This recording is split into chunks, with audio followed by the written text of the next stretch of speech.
అందరికి hi friends. ఈరోజు అయితే నేను మా నాన్న మా అమ్మ అందరం కలిసి మనమైతే కలుపు తీస్తున్నాం అనమాట పాలకూర మళ్ళలో. చూసా ఫ్రెండ్స్, పాలకూర మళ్ళీ అయితే బాగా విపరీతంగా కలుపు వచ్చింది. మంచిగా గంజేరు తుంగ గరిక అంతా వచ్చిందనమాట. ఘోరంగా విపరీతంగా ఉంది కలుపు. పాలకూర మళ్ళల్లోనే చాలా వచ్చింది.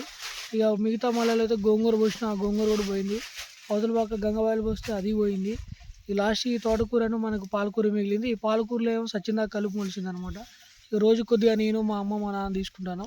ఇంకా మా ఫ్రెండ్స్ చూసారుగా, ఇక ఈ విధంగా నీట్గా ఉంటుంది అనమాట కలుపు తీస్తే. చూసారుగా ఫ్రెండ్స్, ఆ విధంగా మనకు అనేది కలుపు నీట్గా ఉంటుంది. చూసారుగా, ఈ కలుపు అనేది చాలా విపరీతంగా వచ్చిందనమాట. మనకి ఈసారి అయితే చాలా వరకు మనకి లాస్ వచ్చింది. ఓకే ఫ్రెండ్స్, వీడియో నచ్చితే లైక్ చేయండి, షేర్ చేయండి, సబ్స్క్రైబ్ చేయండి. Okay friends, bye.